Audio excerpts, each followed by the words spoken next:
حضرت لال شہباز قلندر کا ایک دلچسپ واقعہ۔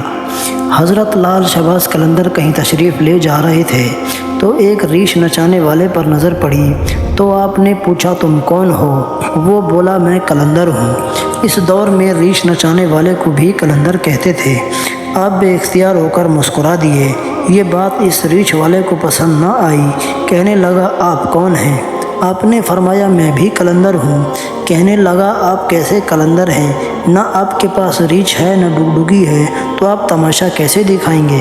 آپ نے فرمایا پہلے تم دکھاؤ پھر میں دکھاتا ہوں۔ ریچھ والے نے ڈگڈگی بجائی اور ریچھ کھڑا ہو کر ناچنے لگا۔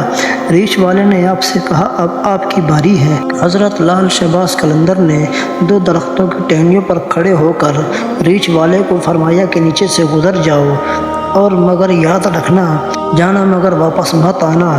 جیسے ہی ریچھ والا نیچے سے گزرا تو ماحول ہی بدل گیا۔ نہ وہ سورج کی گرمی، نہ وہ گرد و غبار، جہاں تک نظر دیکھے خوبصورت پہاڑ، سرسبز وادیاں، نہ موسم گرم نہ ٹھنڈا۔ ابھی اس سوچ میں ہی تھا کہ دیکھا کہ ایک عظیم لشکر سپاہیوں کا گھوڑوں پر سوار تیزی سے اس کی طرف آ رہا ہے۔ وہ گھبرا گیا کہ آج تو جان گئی۔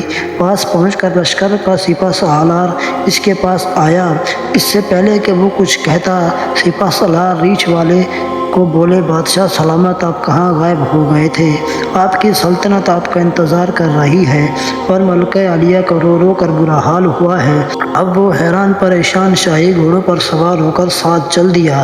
جب محل پہنچا تو عظیم الشان عمارت دیکھ کر حیران ہو گیا۔ اندر داخل ہوا تو خوبصورت ملکہ گلے لگ کے شکوے کرنے لگی، رونے لگی اور کہا کہ کہاں رہ گئے تھے آپ؟ سب بھول کر نہا دھو کے شاہی پوشاک پہن کر تخت پر بیٹھ گیا۔ سالوں گزر گئے، بچے ہو گئے، شہزادے بڑے ہو گئے، بڑھاپا آیا، جسم سے جان نکلنے لگی، ذائقہ منہ کا چلا گیا۔ ایک دن اپنی سلطنت میں دریا کے کنارے بیٹھے ہوئے تھے کہ خیال آیا کہ آخر کیا ہوا تھا۔ اسی جستجو میں وہیں پہنچا جہاں لشکر تھا، تو دیکھا کہ وہ درخت اب بھی موجود ہیں۔ سوچا چلو دیکھتے ہیں کیا ہوتا ہے، اور وہ درخت کے نیچے سے گزرا تو ماحول بدل گیا۔ وہی وقت، وہی مقام، سامنے اس کا ریچھ اور ڈگڈگی پڑی ہے، وہی گرمی، وہی گرد و غبار۔ پیچھے دیکھا تو حضرت لال شہباز قلندر کھڑے تھے۔